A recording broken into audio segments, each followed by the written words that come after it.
What's going on, guys? Today I'm back with another H.A.T format replay review for you guys. If you're interested in sending in your H.A.T format replays, you can go down to the video description and find all the information on how to go about sending those in. Anyways, the match I have for you today, I believe, is the finals of H.A.T Elimination 17 that took place a while ago, or I guess by the time this video comes out, it might be a while, though I'm recording this the day that the event actually took place. But anyways, here we have WCQ, who is on Infernity, versus Blab, who is on Fabled Raccoon, or Baby Raccoon Fabled, whatever you really want to call it. So anyways, I'm expecting this to be a very good match, so let's get straight into it. Here we see WCQ starting out. And opening hands, we see Infernity Barrier, Palabyrinth, Summoner Monk, Infernity Break, and Soul Charge. On the other side, we see Upstart, Fabled Cerebral, Baby Raccoon Pompoko, Obedience Schooled, and Needle Sealing. So this would have been a crazy hand from Blab going first, but unfortunately it is going second. And WCQ having Summoner Monk plus spells to discard and already having the Barrier and Break is really solid. Here drawing another break for turn, so really they can do the bare minimum almost and kind of have a lot of things live, which is kind of nice. So here they are going to set a lot of back row, summon Summoner Monk, it gets switched to defense, use the effect getting rid of Palabyrinth to summon Armageddon Knight, sending the Archfiend, overlaying both for a copy of Lavalval Chain, sending a Necromancer using Soul Charge, and bringing back the Armageddon Knight, Archfiend, and Necromancer.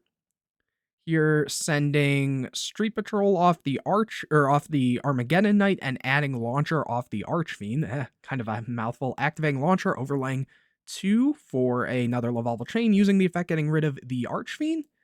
And sending a Street Patrol here using Necromancer to summon back Archfiend. Archfiend, search another Archfiend. Use Street Patrol, summon another Archfiend, search the third break. Third break.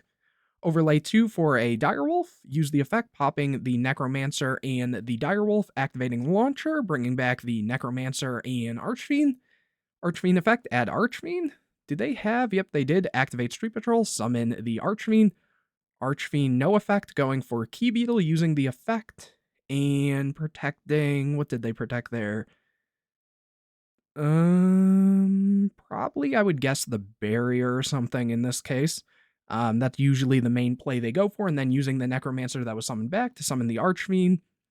And no effect, I guess they're just out of cards, which kind of makes sense. They already got the Launcher. They went through 3 Archfiends. They, I guess, still had a Necromancer, but nothing they could really do with it there. I think, yeah, it looks like it. But I mean, you know, Blab here has to play through Barrier and Triple Break. So, you know, not many decks can actually do that. Anyways, Blab drew a Upstart for turn.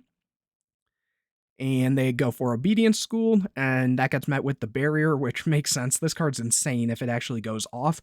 And what I will say is, you know, if they can somehow bait all 3 of these breaks, this Needle Sealing can go really hard. Activate Upstart, get another Fabled Cerebral, activate the Pompoko, setting a copy of Tantan. Setting 2 back row, here break is activating, popping the, unfortunate, the Needle Sealing.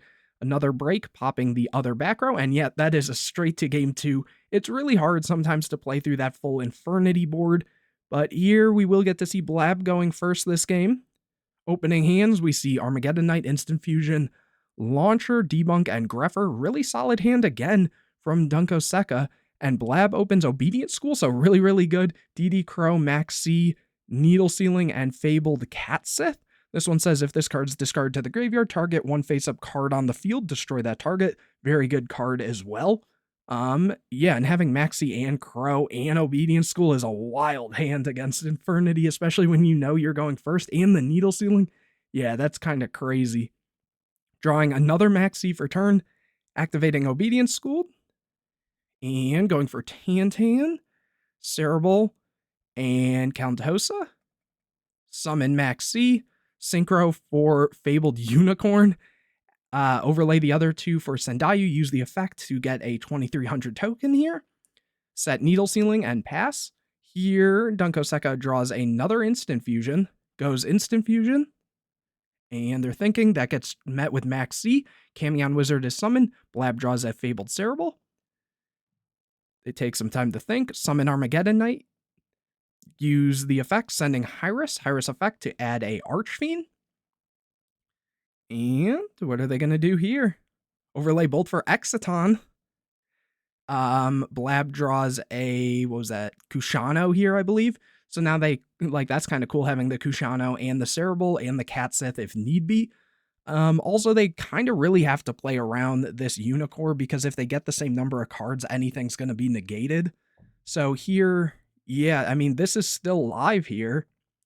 They're going to use the effect Chaining, Needle Sealing. The Sendayu will be protected because they had another beast on the field. Here, Dunkoseka is going to set the debunk.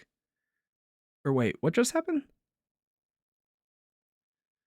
Needle Sealing. Oh, okay, so what happened was Needle Sealing blows everything up, and the Exciton resolves, which is going to blow this up afterwards. So it actually is going to be destroyed. Okay, so I see. I think they're talking about that here too, I believe. And we're the same number of cards, but that's for activation of Exciton. No, wait, I'm... okay, I guess, you know, it happened. So anyways, over to Blab, who drew a DD Crow. And here they summon Kushano, swing in for 11, set 1, and pass. Here Dunkoseka gets an MST, so they're going to activate MST. And Blab chains Wing Blast, putting back the card that was here, getting rid of Cat Sith. Normal summon Greffer, discard Archfiend, send Necromancer, set Instant Fusion, activate Launcher. DD Crow is going to be chained here, getting rid of the Archfiend, but, you know, the Necromancer still gets summoned, and the Instant Fusion is the other card.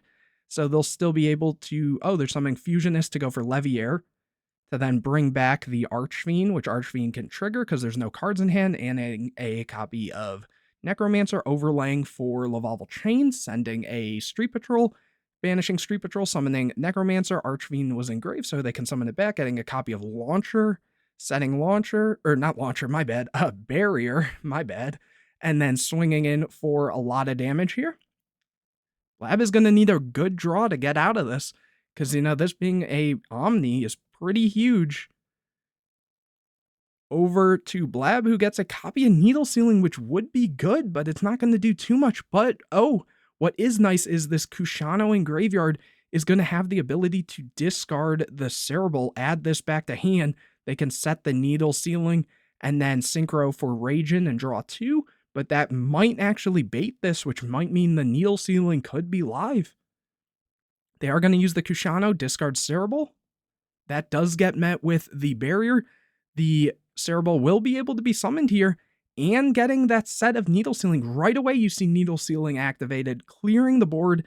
Dinotherium is normal summon and pushing in for damage, as Blab is very low. Blab needs a draw here, but I mean, drawing like Obedience Schooled would be nuts. Here they get Tour Guide. That's really good. Activate Tour Guide, summon Tour Guide. And they're going to think here. Overlay for, what is this?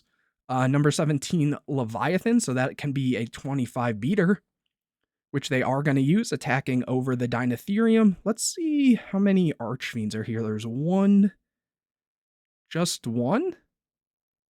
Oh, so Dunka, like, top decks an Archfiend, that would be crazy. Or, like, a Soul Charge or something. They have a lot of draws that can get them out of this, honestly. They're thinking. And main phase 2, they go for Downard. Yep, so this is just going to gain a little bit of attack. It also can do piercing. Really good card. Here they draw a copy of Rhoda. So that's, like, not great here. Ooh, and Blab draws a Tantan. Wow, this is coming down to it. And this has to get rid of a material since it battled, setting the Tantan. Oh, but Greffer is drawn. This, okay. Activate Rhoda. Get Thrasher. So Thrasher will be able to summon, and then Greffer can be summoned, and that'll make a rank 4. Which they are going to do. They're going to go for Honor Arc, taking the Downard and attack into Tantan, which can then float into something, maybe a Countessa, yeah, to get the material off of the Honor Arc. Drawing, oh, that's so unfortunate. They can't activate the Obedience School because of this. They would have to switch it to attack and crash, but they only have 1,000. So they can't even do that. So this is dead. So they have to hope that Dunko doesn't see anything. They're both on such low life, and he doesn't. So Dunga just attacks into the Countessa, sets trap stun.